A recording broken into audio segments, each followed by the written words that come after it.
अच्छा, क़ौमी तरानी के फुल फ्लेज याद भी कंदा वञो ऐं क़ौमी तरानी के हवाले से अव्हांखे मालूमात ॾियां तो क़ौमी तरानो कॾहिं उनके सरकारी सतह से जो उनके दर्जो मिलियो।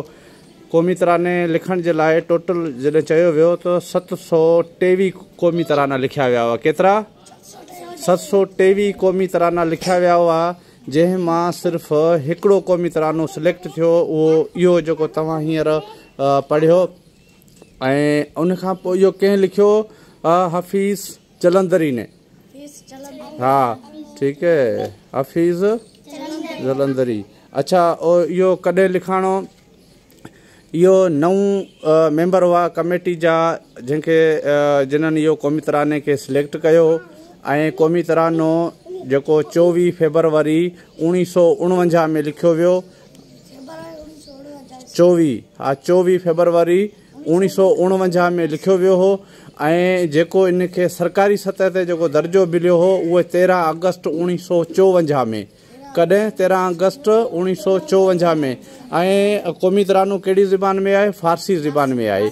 ठीक है, क़ौमी तराने के जो दर्जो मिलियो 13 अगस्त 1954 में, ऐं विच में काफ़ी अरसो लगी वियो हो। ऐं क़ौमी तराने जा जेके टोटल लफ़्ज़ 209 आहिनि, ऐं हिन जो जेको दोहराइणा मिंट आहे उहो 1 मिंट 20 सेकेंड आहे। ठीक है, ऐं हिन जा जेके लफ़्ज़ आहिनि उहे 209 आहिनि ऐं 15 लाइननि ते मुश्तमिल आहे।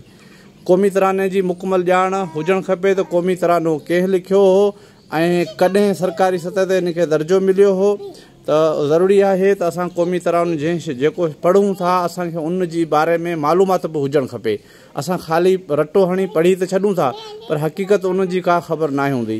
तो 723 क़ौमी तराना जॾहिं लिखण जो चयो वियो, 723 क़ौमी तराना आया हुआ। पर जंहिं पाकिस्तान की आज़ादी के टाइम ते उहो क़ौमी तरानो ॿियो वियो हो, जेको उर्दू में हो। बाद में उनके सिलेक्ट कोन कयो वियो। ऐं बहितरीन जेका चॉइस हिन क़ौमी तराने जी थी हुई, जेको 13 अगस्त 1954 में इनके रेडियो पाकिस्तान ते नशर कयो वियो ऐं हिनके सरकारी दर्जो मिलियो।